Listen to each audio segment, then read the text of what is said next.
All right, so let me go to screen share. Now I'll just put everything on the screen. So where we left off last time is we were talking about, I'm going to do this. Hang on a minute, slideshow. I want to go play from current slide. There we go. So we were talking about solids, liquids, and gases, and what I meant to show you, let me tip this so you guys can see things.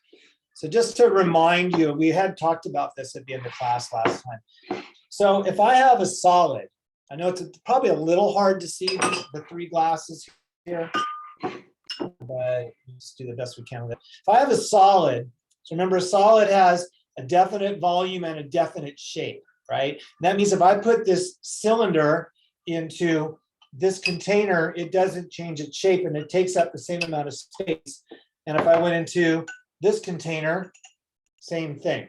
So it doesn't matter what container, it has the same volume, it takes up the same amount, it has the same shape. Also, solids are not very compressible. It's very hard to squish a solid. Now, if I take a liquid,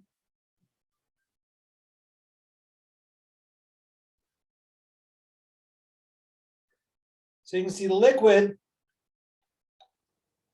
okay, this is at 8 ounces, and it's got, this is the shape of the liquid, right? And it's 8 ounces. Now, if I pour that liquid into a container of a different shape without spilling,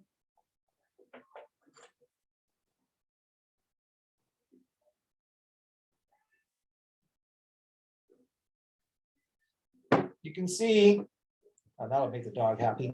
You can see that this is 8 ounces. There's an 8 ounce line right here. It's still the same volume, but the shape has changed, right? And we talked about that last time. So a solid has a, like it says on the slide, it has solids have a constant shape, right? Liquids have a variable shape, and gases, right, also have a variable shape. I didn't demonstrate a gas. And then solids have a constant volume. The liquid has a constant volume. It's 8 ounces no matter what size cup it's in. And gases, of course, have whatever the volume of the container is. And then in terms of the compressibility, solids are pretty much uncompressible. Liquids are a little bit compressible. Gases, though, you can squish them a lot. And I talked about a couple of slides backwards, right? We talked about kinetic molecular theory. And so to put that into explaining things, why is it that a solid has a constant shape and all that? And I did a little bit of this last time. And the reason is, okay, just summing it up, right? The reason is the particles. So in a solid, the particles are they vibrate only. They cannot move past each other. And in a liquid, they have all types of motion, but they can move past each other. To change shape, the particles have to be able to move past each other. So when I pour the liquid, the particle on the top moves past the particles next to it, where in a solid, they do not. And of course, a gas is the same way. The other thing, though, is if we look at a solid, just one more question. Excuse me. If I take this little flashlight, what prevents this last particle, the very last particle here, from moving that way towards you, right? Why doesn't it, it can't move in because there's particles in its way, but there's no solid particles on the other side. And so we'll think about that for just a moment. So this is a review. Solids have a definite shape, they have a definite volume, they're essentially incompressible. The particle, and the reason is the particles are very, very close together, which means they only vibrate. They cannot move past each other. To change shape, particles have got to be able to move past each other. I'm going to keep an eye on time. All right. And now, the reason that last particle can't move away, go this way, is because the particles stick to each other. They have what are called intermolecular forces. So they actually interact very strongly. If you've ever been, a good example, like from real life, prior to COVID, when people would go places and they'd be next to each other, remember that a couple of years ago, right? If you ever went someplace that's really, really crowded and you're literally shoulder to shoulder with everybody and you can't move, that's what it's like to be a particle in a solid. So next time that happens to you, where you're in a really, really crowded place and you can't move around, say it really loud, go, hey, everybody, this is what it's like to be a particle in a solid. And everyone will move away from it, right? And even better, if everybody was in the same space and they had all their arms interlocking so you couldn't rotate, that's what it would be like to be a particle in a solid. Very crowded, sticking to the particles next to you. Now remember, a liquid has an indefinite shape. It's the shape of the container. But it has a definite volume. No matter what container it was in, the Coca-Cola was 8 ounces, right? It didn't fill up the container. They're a little bit compressible, not very much though. And the reason for this is the particles are able to move. They have all 3 types of motion. They can vibrate, they can rotate, and it can change the shape. To change the shape, particles have got to be able to move past each other, right? So they're a little bit more spaced out. An example, if you were thinking like a real life example, this happened to me. So when I used to work in a place where people kind of worked in there, but we really weren't always in the same room together. We were like in cubicles. Remember, I'm sure someone maybe had a job like that. And then there was like an office party that everybody had to go to because it was at the boss's house. And they did this little icebreaker where they said, all right, everybody walk around, but you always have to be holding someone's hand. So you're walking through like this, right? Which you probably couldn't do nowadays, but still. That's what it's like to be a particle in a liquid, so that you're free to move, but as you move, you're always interacting with another particle. So the particles stick together. That's why the particles at the top of the glass don't go up to here. And so that means also they're held together. They still stick to each other. That's why that last particle can't move away. All right, and then a gas, of course, gas has no definite shape. So it's the shape of the container. A gas has the volume of the container. Gases are very compressible. I'm sure some of you have used a hand pump before. And that means that they're compressible because the particles are very far apart. You can't actually compress the particles. You can only compress the space between them. So if there's 2 particles like this, and I push them together, that's compression. All right. And they can move past each other, so they can change shape. Now, the fact that it fills the container means that they don't interact with each other. So that really, in a gas, the particles don't stick to each other. In fact, if you have a gas and you make the particles stick to each other, that's when the gas turns into a liquid. So if you take steam and you condense it so it turns back into water, you're basically making the particles stick to each other. All right, so that's solids, liquids, and gases, but explaining it in terms of the particles. So the idea of the indefinite shape, indefinite volume, compressible, these 3 things on all the other slides as well, right? You knew that walking in the door. You didn't have to take a chemistry class to know that a gas has an indefinite volume. But why does it have an indefinite volume? And that's something, and that's what I want to illustrate too, is that with the scientific theory, kinetic molecular theory, explains why that happens. And we keep using that theory until something comes up where it doesn't work. All right. There is a 4th state of matter. I don't remember if we talked about it last time. Did we? Anyone remember what it was? No, I don't think we did. Plasma? Okay. Yeah, plasma. Plasma? Yeah, so a plasma, and it's not really important to this class. A plasma, if you've ever looked at looking at the flame in a fire or a bolt of lightning, if you watch the flame of a fire, right, the flame gets bigger, smaller, bigger, smaller. The flame itself is what's called a plasma. And what happens in a plasma is very gas-like, but they're usually very hot, and the particles, we'll talk later, when you increase temperature, particles move faster. So if the particles start moving fast enough, they crash into each other, and the crashing into each other starts becoming significant. And if you think of the particles as being little marbles, if you took 2 marbles and you whacked them together really hard, what would happen? One would break. They'd break, right? And when the particles break, they chip or they break. In the case of these types of particles, they give off light. Now, when we talk about atomic structure a little bit more, if you remind me, I can circle back and explain why when the particles crash into each other, they give off light. I don't want to do it now because we need a little bit more understanding of the particles themselves. So before I go to the next slide, are there any questions about solids, liquids, gases, any of that stuff? Nope.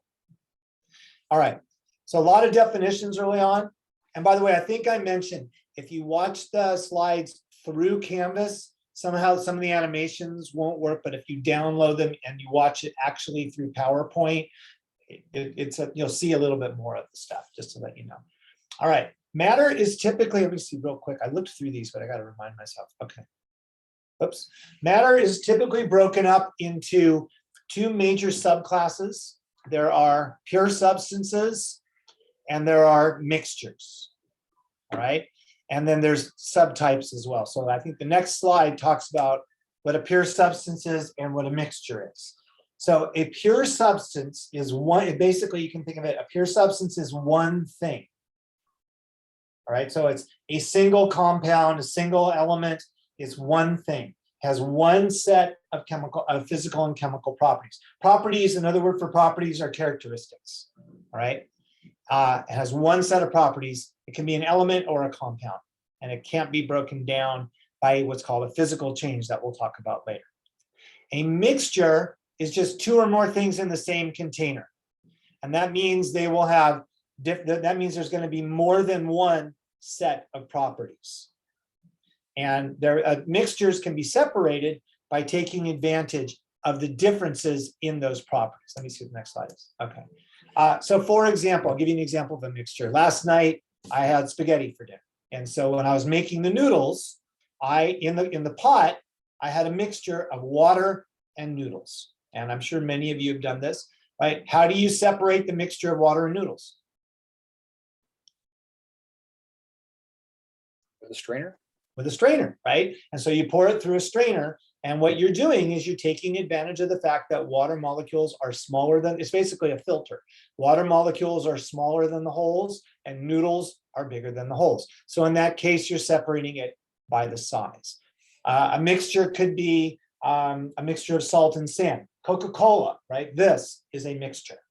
So in Coca-Cola, there's sugar, there's water, there's coloring, there's all sorts of other weird things in there.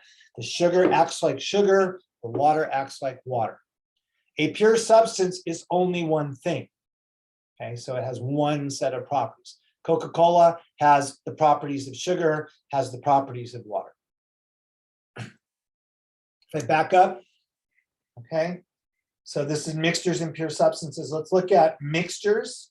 There's two types of mixtures. One thing that, by the way, will be helpful in any science class, and I don't know if they teach this as much in school anymore, but back in the old days when I was in school, they taught us roots of words and like Latin and Greek prefixes and suffixes to help us figure out words. And so getting used to that, knowing roots of words and prefixes can help you. So for example, the word homogeneous, the prefix homo means same. Hetero prefix means different. And we've seen these prefixes in other contexts, right? But that's what they mean. Homo means same, hetero means different.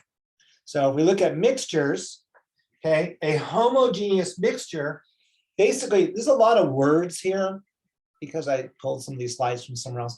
But really, a really simple way to say it, a homogeneous mixture is evenly mixed. A heterogeneous mixture is not evenly mixed. So what says visibly discontinuous, that means not evenly mixed. So this here, this is a heterogeneous mixture, right? The black stuff and the kind of gold stuff and the white stuff are not, there's not the same amount all the way through. If I took a sample from right here, I wouldn't get any of the little black grains. If I took a sample from right here, I'd get way more black grains. A homogeneous mixture, no matter where you take your sample, is all the same. Coca-Cola, well, after the bubbles make it a little heterogeneous, but pretty much it's homogeneous. If I took a sample of it from the bottom, it would be the same composition as from the top. I see a hand, yes. I think you have to unmute. Do I have it set? Yeah, I know you can. Sorry. When it says visibly, does that mean that's just after experimentation, or does that mean literally with the eyes? Literally with the eye. All right. Yeah, you can tell it's a, I've got several examples. If you take a mixture of oil and water, right? Oil and like a oil and water salad dressing, that is a heterogeneous mixture. You can see where the oil is and where the water is, right? Salt and sand would be heterogeneous. Homogeneous, if you take salt water, right? Salt water is the same all the way through. Now, you can still separate them. You can separate mixtures by taking advantage of the differences in properties. For example, you could separate sand and water very easily. You could literally just pour the water off, right? If you were going to separate a mixture of salt and water, what might you do? Any idea? Evaporate the water. Yeah. There's a membrane for it, right? Yeah. So if you heat up, if you have salt water and you heat it up, the water boils at a much lower temperature than salt does. And so the water boils and leaves the container, and eventually you have salt. So you're taking advantage in that case of the differences in boiling point. Boiling point is a type of a property. So mixtures can always be separated by taking advantage of differences in properties.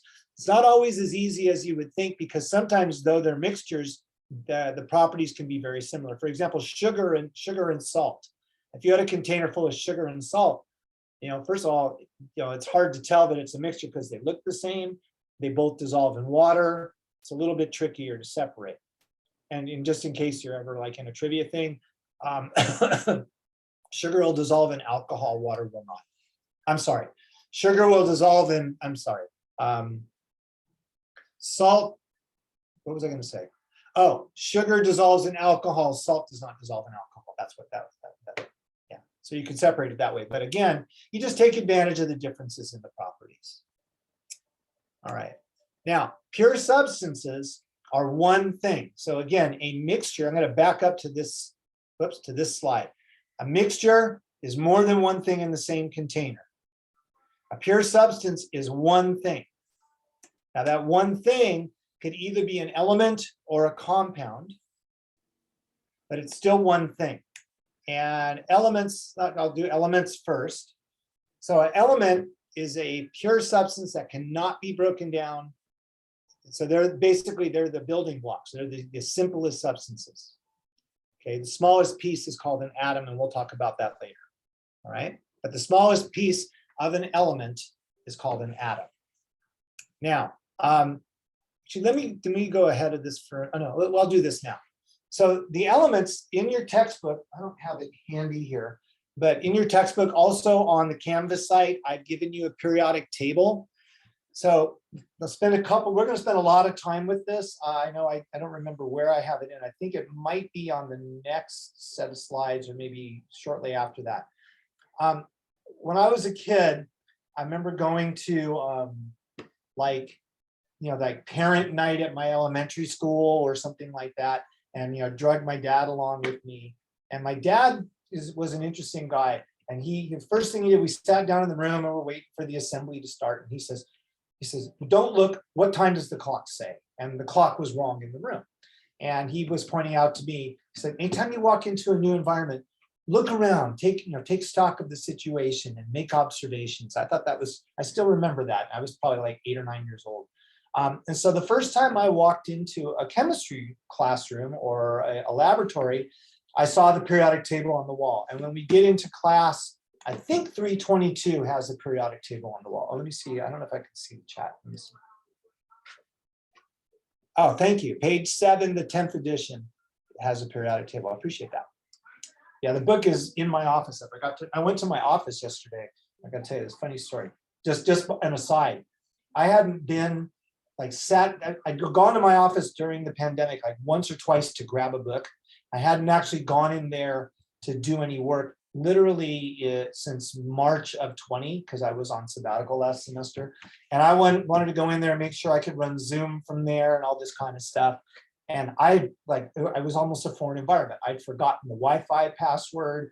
My office computer doesn't have a camera. And so I was like, oh, how am I going to get in? I brought a little tablet, got on Zoom there. Then I'm trying to get on Zoom on my office computer. I didn't remember my password. Oh, it was a mess. Anyway, I walked into a classroom and I saw a periodic table. And I looked at it and I thought, kind of remembering what my father had said, I go, well, what a weird way to arrange a table. We got 2 things in this row and 8 things in this row. Why isn't it just a nice even rectangle, right? And what do all these letters mean? And what do these numbers mean? What does all that mean? So I'm going to tell you right now, there's a little foreshadowing. Periodic table is a map. And once you learn how to read it and you learn what all these things mean and why things are the way they are, you'll find that from an element's position on the periodic table, you can tell a lot about its behavior, its properties, and its structure for that matter. And one thing that chemists do, I didn't say this on Monday, but if I was to say, think like a chemist, if someone said, well, what does that mean to you? Chemists believe there's a relationship between structure and function. So if I want to know the properties, why aluminum's properties, I look at its structure. And we'll do that to a certain degree in this class. Now, let me just go through a couple things about this that are going to help you. So go to the next slide. Okay, so every element, so all the elements, each element has a symbol. And the symbols either have 1 or 2 letters. The first letter is always capitalized. If there's more than 1 letter, the second one or the third one are lowercase. So if we go back, you can see, right? So H, 1 letter, B, C, N, O, 1 letter. All of these other ones, there's more than 1 letter, the second one is lowercase. That's really important because it's punctuation. Just as an example, big C, little o, that's an element. It's on the periodic table. It's right here, right? But big C, big O is not an element. That's 2 elements, 2 capital letters. That is a compound. It's called, the naming, we'll deal with names later.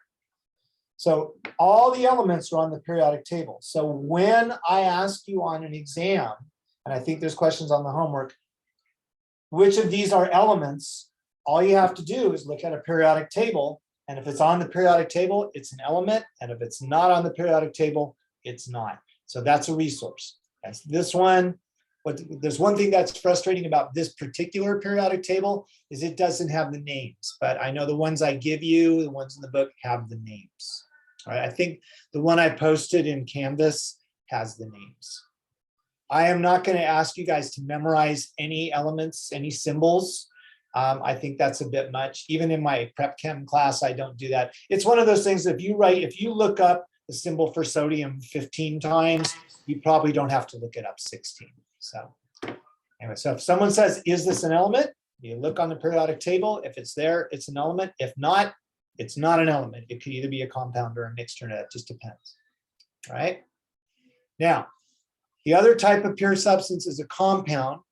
And a compound is 2 or more elements combined to have one set of properties. So it's important to know the distinction between a mixture and a compound. First of all, what mixtures and compounds have in common. Both mixtures and compounds, I'm going to back up a couple of slides so you can see it. All right. A mixture is made up of more than one thing. It doesn't have the definition here. A compound is also made up of more than one thing. But a mixture has multiple sets of properties. A compound has one set of properties. So to use just everyday terms, a compound is one thing made from more than one thing, where a mixture is just more than one thing in the same container. Okay, I'm going to do a little bit more and then I'll open it up to questions. Well, let me stop now real quick. Are there any questions about definitions, elements, compounds, mixtures before I go forward? Not yet? Is it the same as suspensions and solutions? Suspensions and solutions are mixtures. And a solution would be homogeneous and a suspension would be heterogeneous. Because a suspension, it'll eventually settle. Good question. All right. Now, whoops, got to be clicked on that. A compound is always represented by a formula. And we're going to deal with naming compounds in a couple of different times in this class, we will do some naming of compounds, right? So in a chemical formula right away, you can tell what elements are in there just by looking at the capital letters and looking it up on a periodic table. So I would suggest on Canvas, there is a periodic table. Maybe print it out, put it up on your wall. I have a periodic table on the wall in my office here at home, right behind my computer screen. I actually have like 4 of them around the house. So yes, that's because that's what I do, right? So, but it's handy. So right away you can look at this and go, okay, there's hydrogen and there's oxygen. Okay, a subscript always goes with whatever immediately precedes it. So the 2 goes with hydrogen. If there's a 1, we don't write it because they're always going to be whole numbers. If it was 0 of them, that wouldn't even be here. So if there's more than 1, then there's going to be a number there. So this is made from 2 hydrogens and 1 oxygen, right? So compounds are always made from elements. Where's it going? There we go. All right, so if we look at some examples. All right, so this compound, this is propane. Again, we'll deal with naming later. But propane, if you see, this has, what you can do is look up the elements. C is carbon, H is hydrogen. Oh, by the way, let me, I want to tell you something else too. Let me, well, let's do this, and I just want to show you something else. Carbon and hydrogen are in it, and that means that there's 3 carbons and 8 hydrogens. Okay. This is phosphoric acid. If you read a Coca-Cola can and you know what those chemicals are, you never drink this stuff. This is only in my house because someone comes by here who likes Coke. My brother's wife likes Coca-Cola, and when he comes by, she goes, "Why don't you have any Coke?" And she's from the South, so she talks like that. Anyway. So you tell me, first of all, what are the elements? Anyone know what H is? Hydrogen. Okay. Again, you don't have a periodic table that has the names. P is phosphorus and O is oxygen. So how many hydrogens are there? 3. 3. Yeah. How many phosphorus are there? 1. 1. 1. And how many oxygens? 4. Very good. All right. And so you can see right away, you can tell. Now, by the way, this is a compound. So propane, which you may be familiar with, that's gas if you have like a gas barbecue or something like that. Propane is a gas at room temperature. It's very flammable, but it's made from carbon and hydrogen, but it doesn't have the properties of carbon. Carbon is a black solid, right? Carbon has 2 solid forms, diamond and graphite, actually 3, Buckminster fullerene as well. But a diamond is pure carbon. The graphite, the lead in a pencil, is pure carbon. Propane isn't anything like carbon. Hydrogen is a very flammable gas at room temperature. It's a gas, and yet this doesn't have, and it's colorless, but this does not act like hydrogen. Phosphoric acid is a kind of a gooey liquid that kind of has gives a burning to it. Doesn't act like hydrogen, doesn't act like phosphorus, doesn't act like oxygen. It has its own set of properties. So when you make a compound from the elements don't have their properties anymore. They take on a new set of properties. And I wanted to show you this one because I want to see, you're going to start seeing formulas. So right away, the second day of class, you can already read a formula. So Al is aluminum, S is sulfur. So aluminum, metal, right? S is sulfur. Sulfur is a yellow rock, and oxygen, of course. Now, the subscript goes with whatever immediately precedes it. So there's 2 aluminums. Now, this 3 is on the outside of the parentheses. So that means it distributes through. So how many sulfurs would there be? 3. 3. And how many oxygens? 12. 12. Now you might be asking, well, why don't we just write Al2S3O12? And the answer to that question is something that's we'll have to talk about that later on when we learn how to write formulas. There's a very good reason for it, but I don't want to go into it today. But if you were thinking that was a really good question, okay? Has to do with what are called polyatomic ions and things. Let me see what the next slide is. Oh, yeah, this just tells you how many they are, right? All right, so this is a review. I want to show you something. Let me get out of this for just a second. I want to show you on this periodic table that I have here. Where is it? Here it is. Give it a second here. I think this is a nicer one. One other thing I wanted to point out, this is the one that's on your Canvas site, and you see it's got the names. I forgot to put this in the slides. You'll notice that the symbols of the elements, a lot of them make a lot of sense and some of them don't, right? H is hydrogen, B is boron, Al is aluminum. But then you have some that don't seem to make sense. Sodium is Na. Potassium is K. Okay. Silver is Ag. Gold is Au. Okay, why do you suppose that is? Latin? Because it's later Yeah. names. Right, English is not the only language, right? So a lot of them use the Latin roots. Here's a fun fact for you. When you were a kid and you were learning how to spell, remember when you had to spell the word plumbing? Did you ask your teacher, how come the word plumbing has a B in it? There was a kid in your class who did. And if you were in class with me, it would have been me. I was that kid who said, how come plumbing has a B? So here's your fun fact for the day. The reason plumbing has a B is the plumbing was invented in ancient Rome, and the Romans used lead pipes, and the symbol for lead is Pb, and the Latin for lead is plumbium.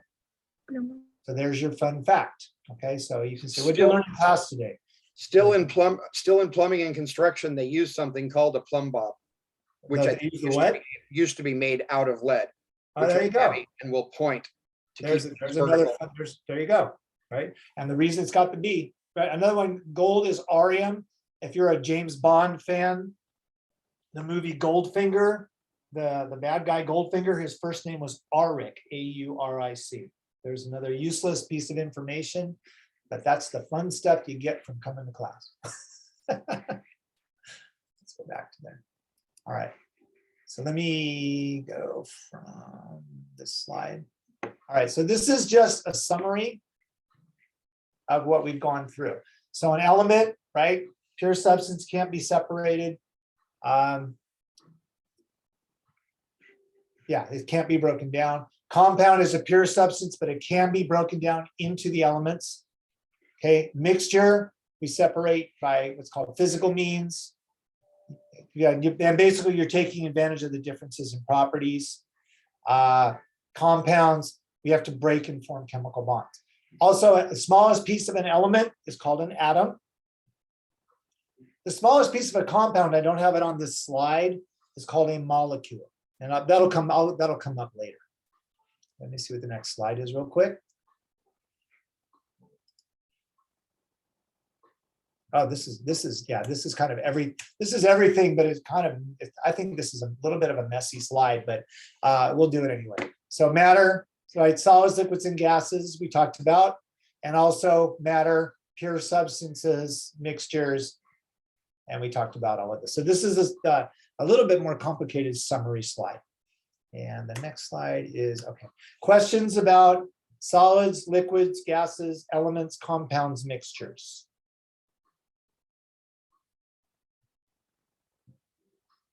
Is it okay to use Latin names for elements I'm sorry? in class? Is it okay to use Latin names of elements in class? We're typically going to use the English names in class. But I'll tell you what, if you wrote that as plumbium, I'd give it to you. But when we do nomenclature, it's probably better to stick with what we're doing. Okay. I know in other countries they use the Latin names, so Yeah, we use. yeah, We use, yeah. right. That's how we know. Anyway, all right. All right, then there's some more definitions. So we talked about properties, the elements, pure substances have one set of properties, mixtures, everything has its own set of properties in the mixture.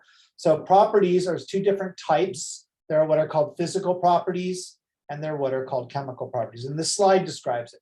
So a physical property is, you can determine what that property is without changing the identity of the substance. So for example, it's color, shape, density, boiling point, melting point. So the temperature that something boils, that's a physical property. The substance is blue, that would be a physical property. And it smells like roses, that would be a property. or it has no odor. That would be a property as well. If a substance is colorless, right, that's a property. Density we'll talk about later, okay, but it's a property.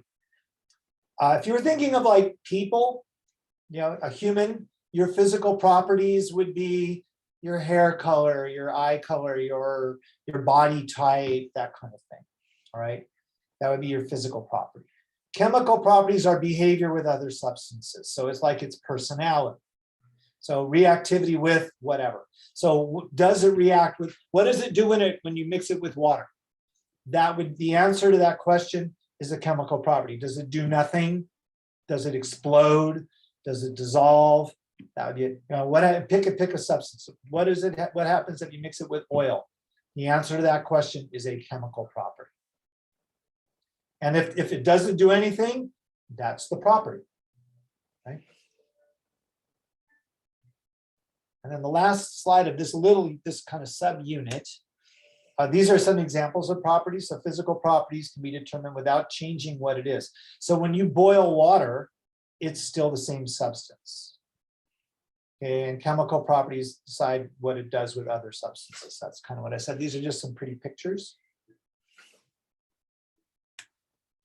Okay, a physical property, we're going to talk about this, those of you in lab, is density. So density is defined as the mass per unit volume. So mathematically, D equals M over V. We're doing very little to no math in this class, so you're not going to have to solve really density problems in the lab. You will a little bit, but not in the lecture. Another way of thinking of it is crowdedness. So mass is the amount of stuff, the amount of matter, and volume is the amount of space it takes up. So if you have something that there's a lot of mass in a very small amount of space, that's very dense. So that would be like a solid, right? Most solids solids typically are denser. So there's a lot of stuff in a small amount of space. And if you remember when we look at the slides on solids, all the particles are really close together.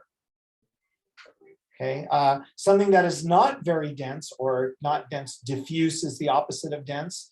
There's going to be very little stuff in a lot of space. So gases are very diffuse. Gases, there's really a whole lot of nothing in gas. Gases are mostly empty space. So, you know, mathematically, this is the official definition, but just like in everyday terms, it's crowdedness. Things that are really crowded are really dense. Things that are not very crowded are not very dense. Yeah, Henry. Yes, you know, you had me curious. This might be obvious, but what keeps gas from completely dissipating? Is it density, much like in water, oils, and various others? What do you mean? Well, gases will completely dissipate. They will. So like oxygen is only we breathe their oxygen, right? And it's, you know, it's got a mixture of nitrogen in it and a couple of other things and a bunch of other little stuff in a small percentage. Is that only just because of the massive volume that's all mixed in? So there's no natural separation amongst gases? Yeah, you know, air is pretty much a homogeneous mixture. Interesting. And so, you know, the reason that it stays around is, you know, in the Earth's atmosphere is the gravity of the Earth's the gravity of the planet keeps the gases from just dissipating out into space. Okay. So no matter so as a general rule of thumb, no matter the gases I put into a container, they will homogeneously mix together. Absolutely. Right. Okay. Thank you. Mm-hmm. All right. Something else about density is what's called Archimedes' principle. So if you put a substance in a liquid, it will displace a volume of liquid equal to its own volume. So what does that mean in English? You get in the bathtub, the water level goes up, right? So if you put something, you know, if you put a solid into a liquid and the solid sinks, it will increase the volume of the whole of everything by its own volume. And we use that that's a good way to determine, for example, the volume of a solid if the solid is just a weird shape. I mean, if the solid is a cube, you could just measure an edge, right? Or if it's a cylinder. But if it's a weird shape, you can put it in water and you could, you know, in like a container that's got measurements, And you could just see how much the level goes up and you could determine the volume of the solid that way, okay? If the substance doing the displacing weighs less than what it displaced, it will float. So in other words, if it's denser, it will sink. And if it's less dense, it will float. Because if it's displacing a volume, that volume has mass. So for example, right, why do ships float? I mean, these are made of steel, a lot of really dense material, and iron. I'm looking at my periodic table. Iron, so water has a density of 1 gram per cubic centimeter. Iron is 7.8. So the iron is a lot denser. But the weight of the ship is actually less than the weight of the water that it displaces. Why? So the ship, though the materials are heavier, it actually has a lower density. And the reason, anyone know? Ships have giant air bubbles in them. They have a big air bubble. And air, so just to put it in perspective, water has a density of 1 gram per milliliter. Iron, like I said, but air, look at that, it's 1,000 times less than water. So if you got a giant air bubble, overall, the density is lower than water. So that's why they float, right? Even though they're made from stuff that's way heavier.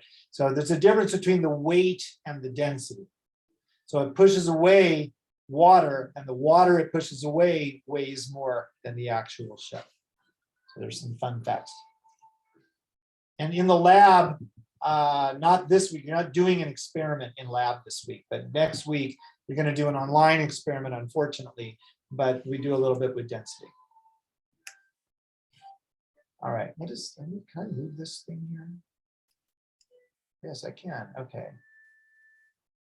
Okay, so in physical change, this is more about changes. I'm trying to move things around so I can read them. Oh yeah, it says Archer. Yeah. Hi, teacher. I have a question about the ships. Like you told us that it has a air bubble at the Right. bottom, but what if it would be porous? Would it work or no? Say that again. Okay. If it would have kind of some porous, like some air bubbles inside the metal, would it work? Or it has Well, to be as one long big bubble? as long as you can keep the density less than water, it'll float. Mhm. So if it starts absorbing water and starts chasing that air out of there, then its density is going to start increasing and it would eventually sink. Okay. So like a lot of wood floats and some wood doesn't float. So some wood has a lot more air content in it, but over time as the wood breaks down and the water starts seeping in, it eventually would sink. Okay, thank you. Does the surface tension of water count as its mass? Because I know some things will float on water if it's spread out that are more dense than water, right? Well, again, it's really a density because spreading out increases the volume. But surface, you have to be able to break the surface tension, and we'll talk about that. I don't know. Surface tension, when we talk about intermolecular forces, I can talk about that a little bit more, right? So this is just an example. So when we talk about physical change, remember the particles.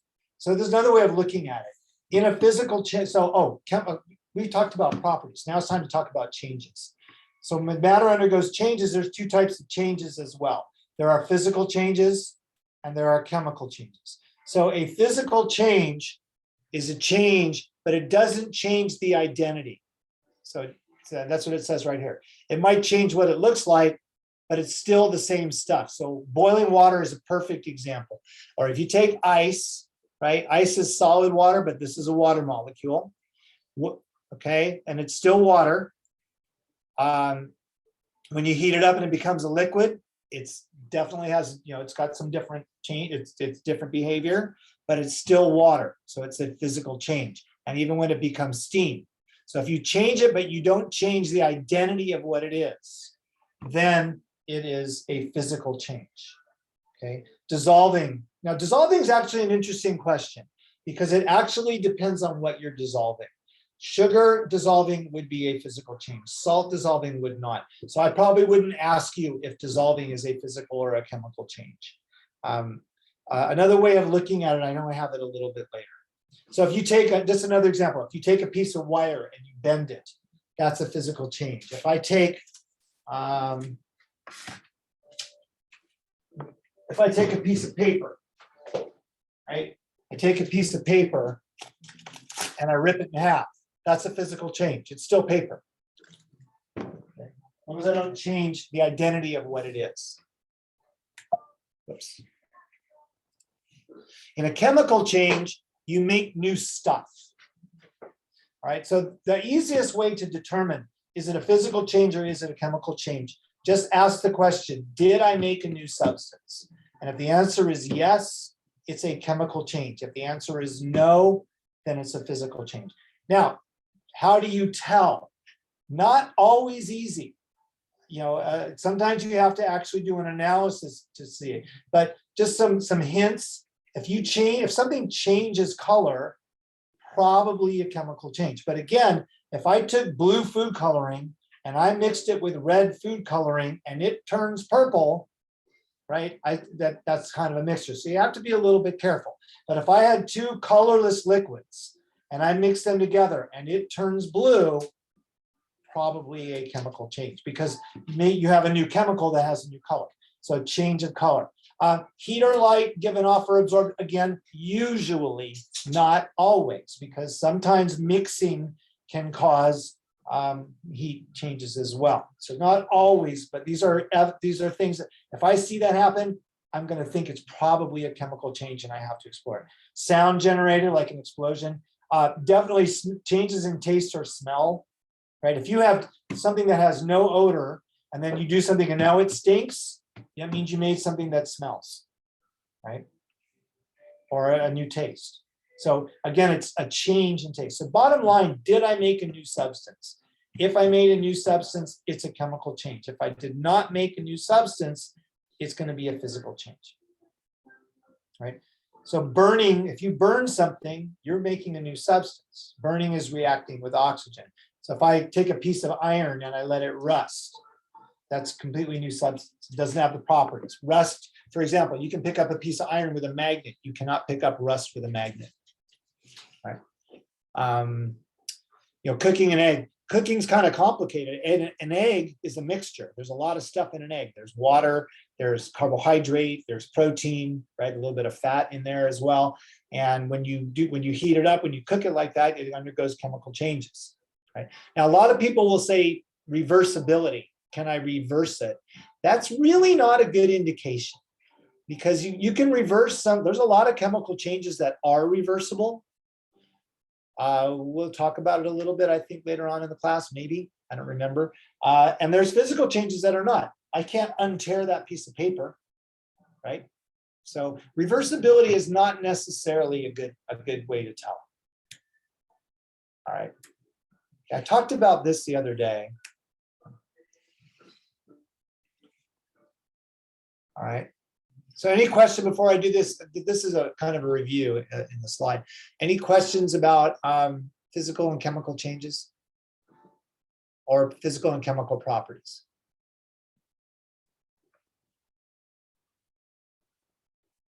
What are we doing on time? Plenty of time. All right. So I talked about the law of conservation of matter the other day. Someone asked where it came from. So it was Lavoisier came up with it. And he did things in closed containers and found that there was no change in mass. So doing reactions in closed containers, you better make sure those containers are really strong, because if you form a gas, it creates a lot of pressure, right? But matter can change form. So for example, if I took mercuric oxide and I decompose it, I'll get this much. You see these numbers, it's kind of a little blurry, but these numbers add up. Okay. If I take a piece of iron and I weigh it and then I let it completely rust, it'll weigh more. That extra mass would be the amount of oxygen it pulled out of the air. Okay. All right.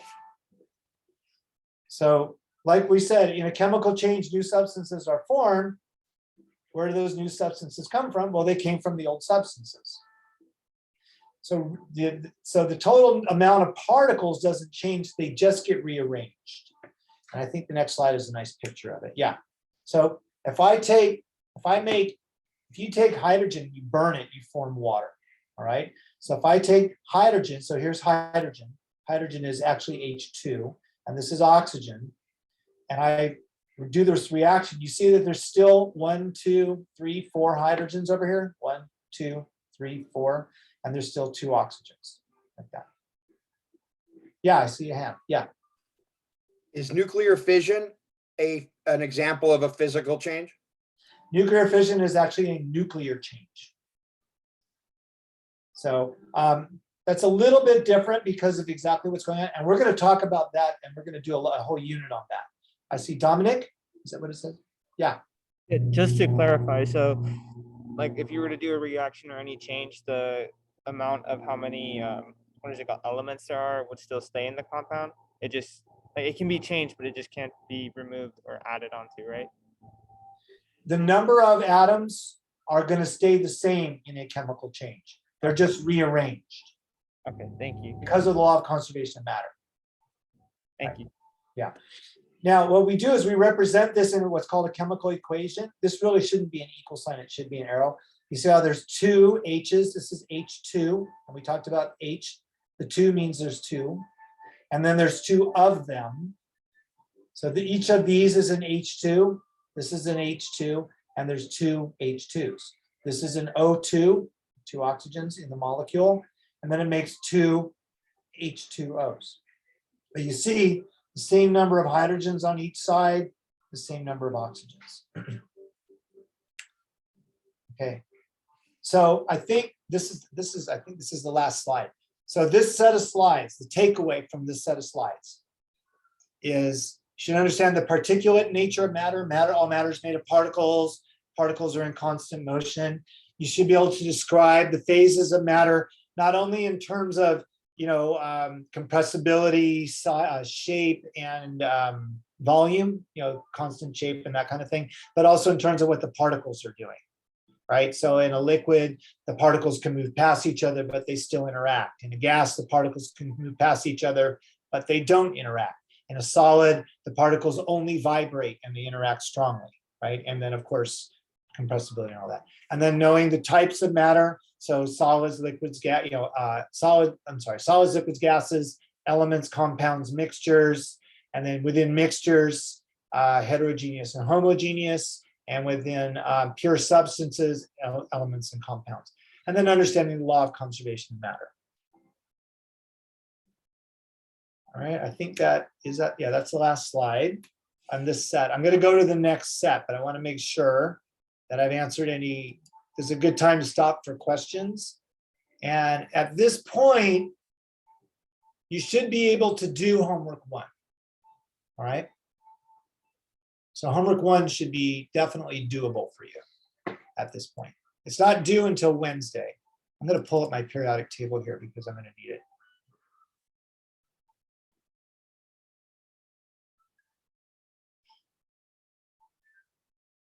I think the next slide. I'm going to say this, and if it's not in the next slides, I'll point it out. There's a difference between.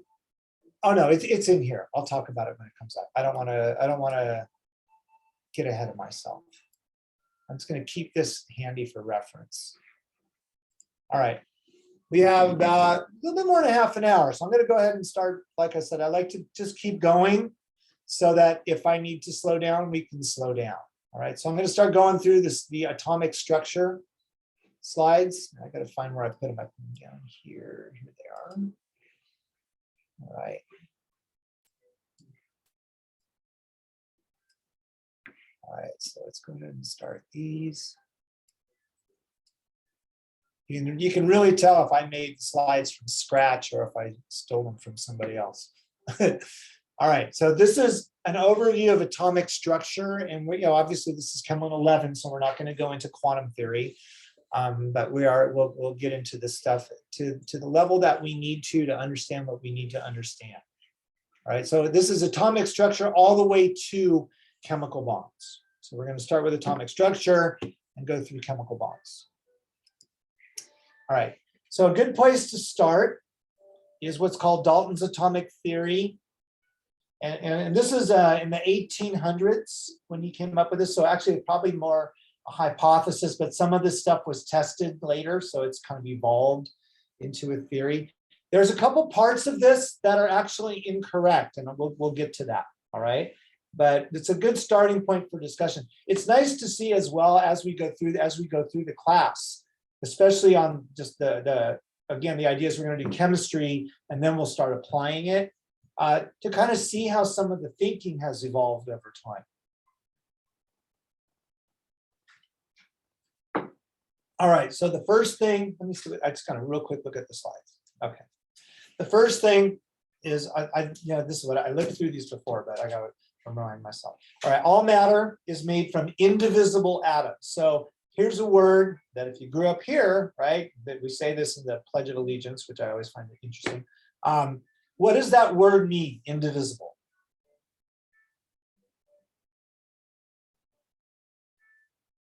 They cannot be break. Can't be Does that broken matter? apart. Yeah, it can't be divided, right? So that means that the atom, basically what this means is the atom is the smallest piece. Okay, the smallest piece is an atom, and we'll get back to that. Then all atoms of the same element are identical.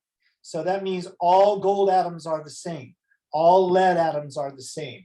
All iron atoms are the same. All right. Different elements have different types of atoms. So the difference between lead and gold is that the lead atoms themselves are different than the gold atoms themselves. All right. Then atoms combine in whole numbers ratios to form compounds. And atoms of the same elements can combine in different ratios to form different compounds. Let me do this. I'm going to make this, let me see what the next slide is real quick. What does that say? Yeah. Okay, I'm going to pull up a whiteboard here. Let's look at some of this stuff a little bit differently. Let's move this over. All right. So the idea that atoms can combine in whole number ratios. All right, if we look at water is H2O. So that means that's hydrogen and oxygen in a 2 to 1 ratio. Those are whole numbers. Okay, 2 to 1. Now, mathematically, that would be the same as for every 1 hydrogen, there's 1/2 of an oxygen. Do you agree mathematically this is the same? So for every 1 hydrogen, there's 1/2 of an oxygen, mathematically. But chemically, this can't happen. Why? You can't have 1/2 of an element. Right, Atom. you can't have 1/2 of an atom because atoms are indivisible, right? That's the idea. So they're always in whole number ratios. Iron oxide, Fe2O3, right?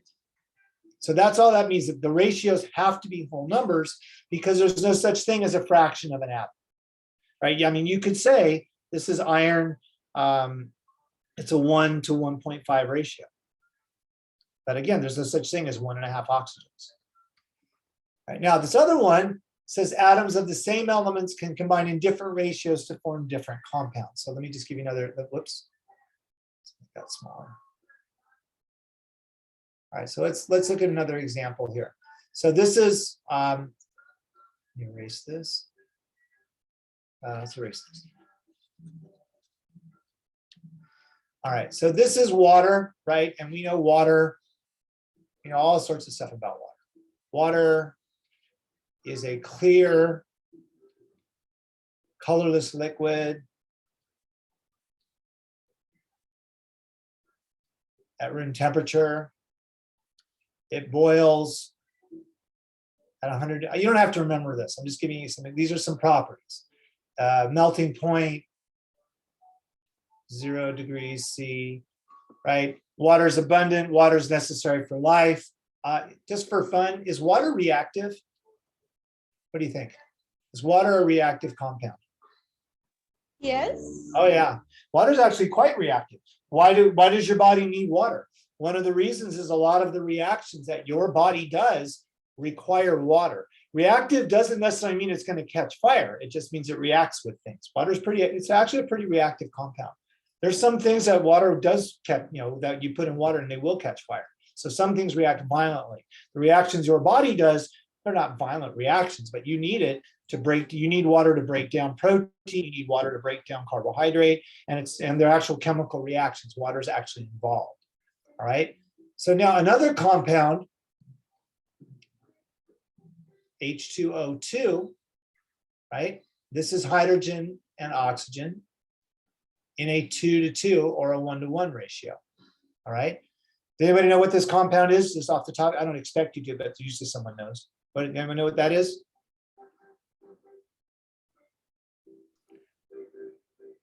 No? This is hydrogen peroxide.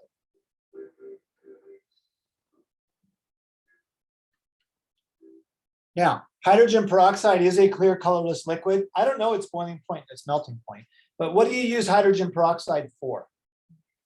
Cuts and scrapes. Say that again? Cuts and scrapes, like when you cut yourself with something. Right, it's a disinfectant, right? It dries So it. It dries it yeah. up. Yeah, this will kill bacteria. Does water kill bacteria? No, but can bacteria live in water? Bacteria need water, absolutely, right? This stuff is actually really reactive. Usually when you buy hydrogen peroxide in the store, if you read the label, it's like 3%. It's really low. When you buy hydrogen peroxide, what does the bottle look like?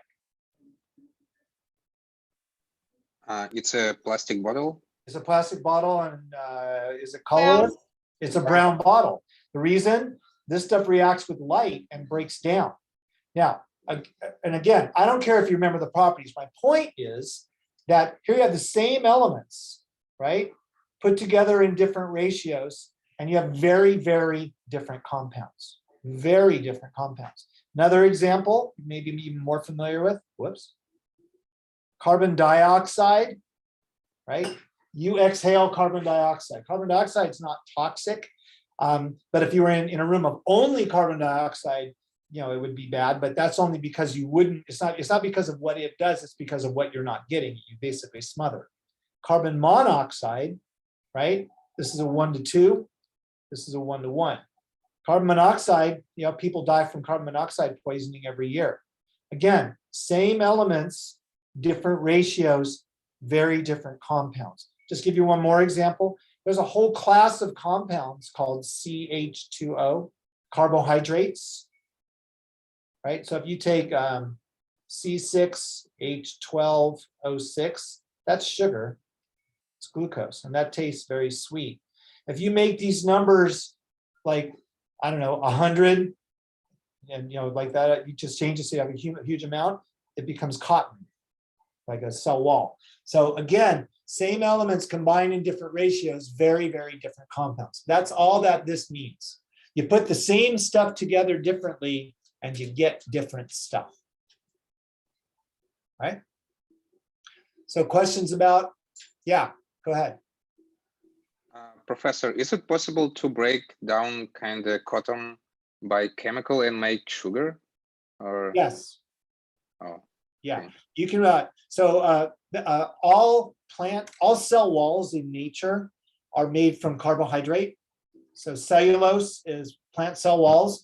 Humans can't break down cellulose, but bacteria can. A lot of other animals, can break it down. We can't, but bacteria can break it down, and so we can't get any nutrition out of it. But animals that are ruminants like cattle and sheep have a whole chamber in their stomach because they eat grass and they eat a lot of cellulose, and the bacteria in their gut breaks it down for them so they can actually break it down into energy.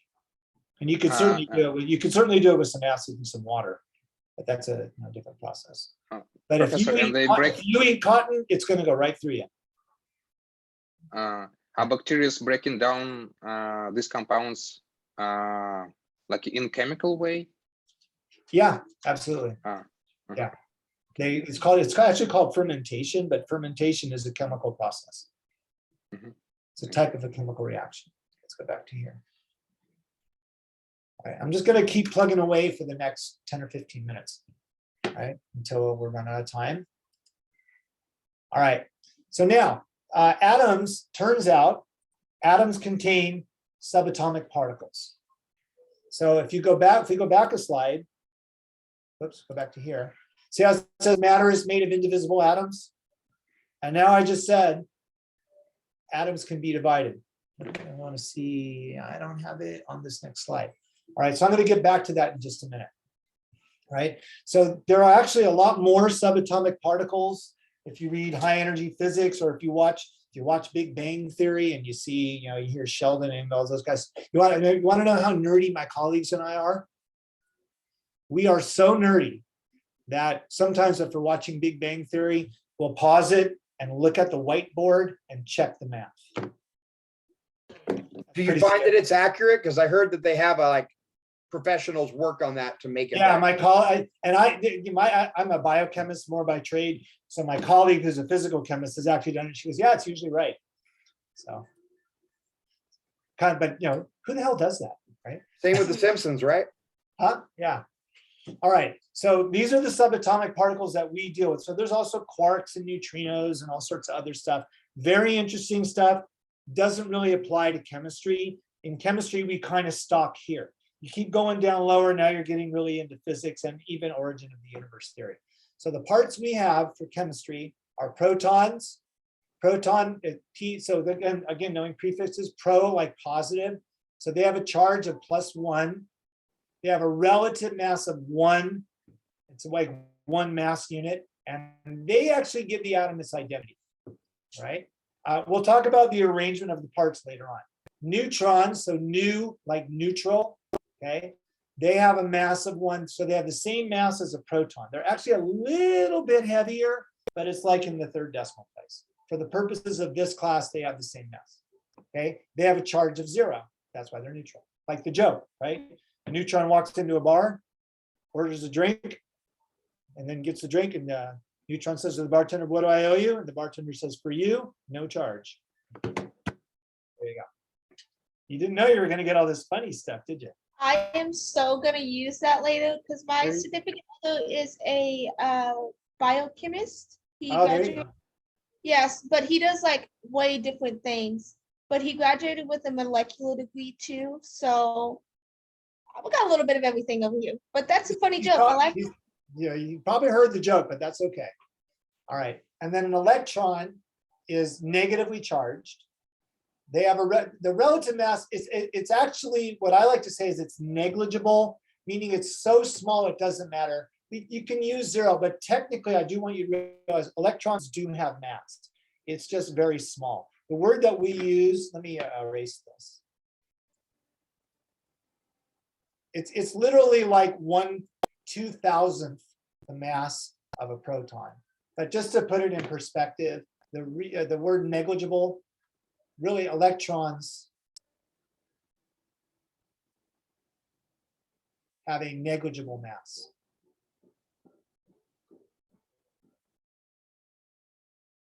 So technically they do have mass. It just means it's so small that we don't count it.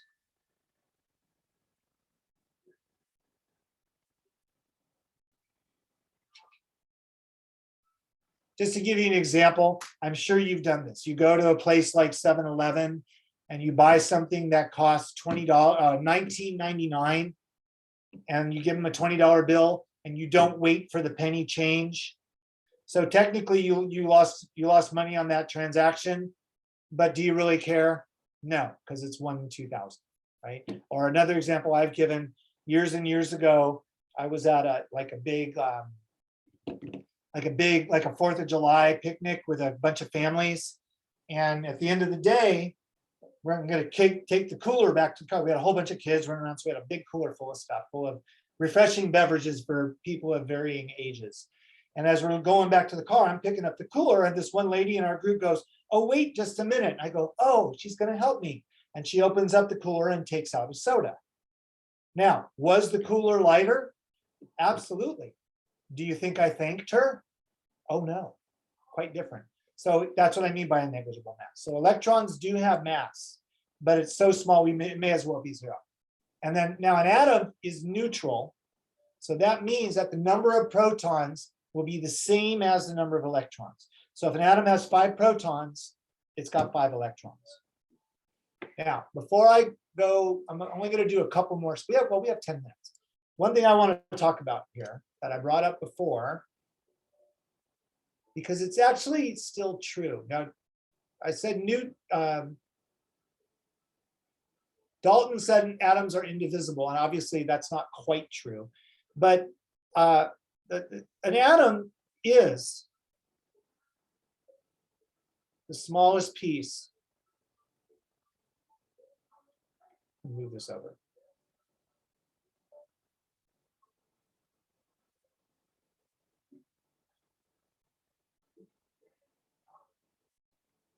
All right, and this is actually still true, even though, so my question to you is, if an atom is made from pieces that are smaller, how can I still say that an atom is the smallest piece of an element? Shouldn't an electron be the smallest piece of an element?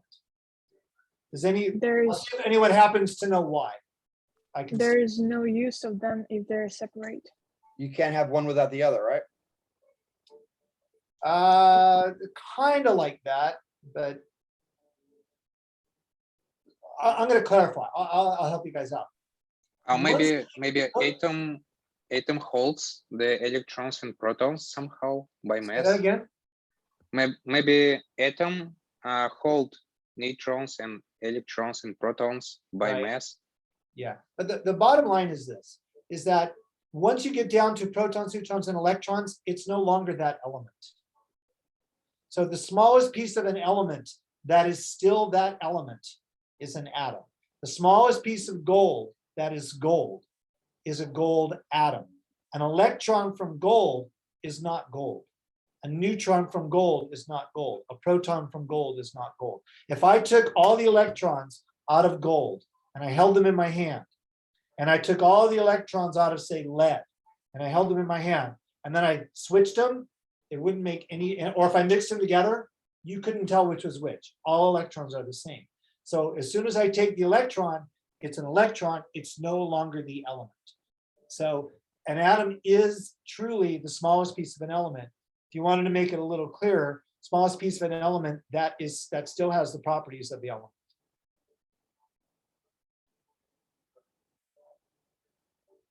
Let me finish writing this and I'll take your question.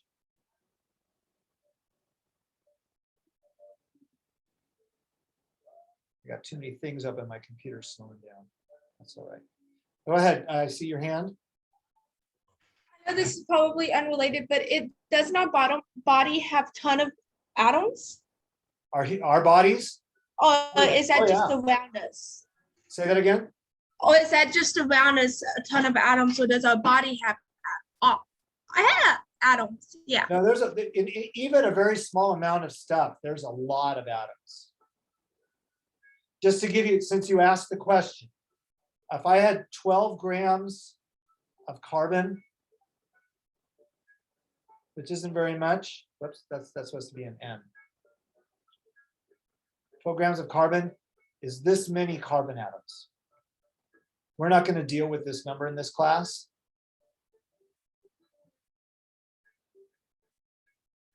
But that's 6022 and then 20 zeros. That's how many carbon atoms are in 12 grams of carbon. So even in a very, very small sample, there's a lot of atoms. Atoms are extremely small. Atoms are a 10 billionth of a meter across. They're extremely tiny. Okay. Did that answer your question? Yes, thank you. Okay. I would like to make sure I actually answered the question. You ever watch like political news conferences and then they ask a question and someone goes on and on? It's like, I just want the reporter to grab them and go, but you didn't answer the question. Maybe everything you said might be true, but you didn't answer the question. All right, just a couple more things. So if we go to here, so this is a periodic table again.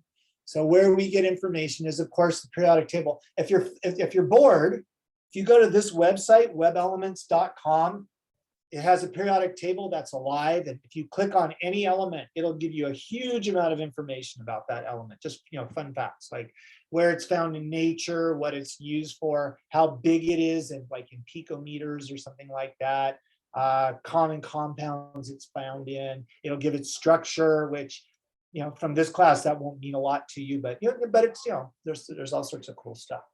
Now let me see what this is. This is a little bit more useful. This is an alphabetical list. And what it has is the symbol, the element, the symbol, and what's called the atomic number. And let me go through that on the periodic table. And I think this will probably be a pretty good point to stop. So this number, well, actually, yeah, we'll do the next slide a little bit.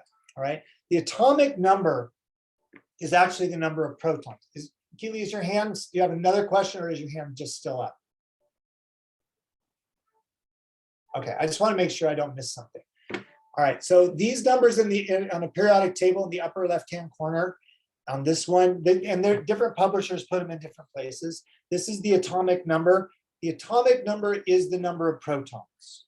So they're actually put in order by the number of protons. And of course, it's also the same as the number of what? Number of protons is the same as the number of electrons. Very good. In a neutral atom. Okay. So if I was to say how many protons in nickel, well, you find nickel on the periodic table and you say, oh, it's got 28. Okay. If I say what element has 14 protons, you just go find number 14. Use this, it's better. Silicon.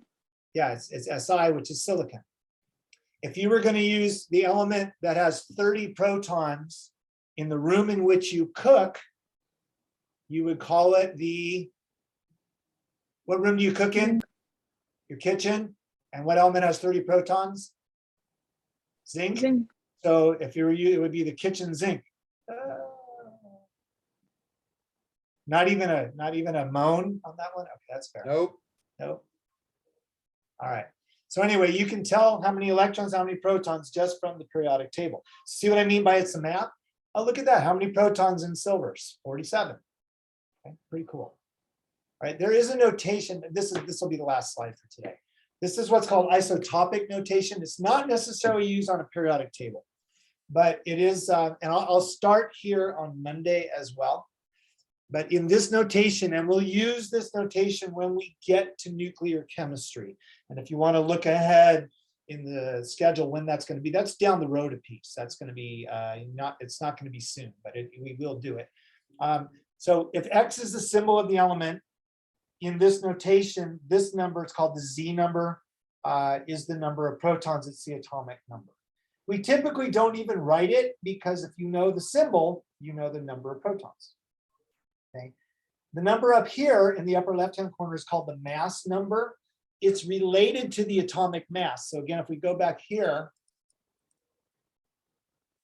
on this one, the number up here that has fractions like this here, the 55, right?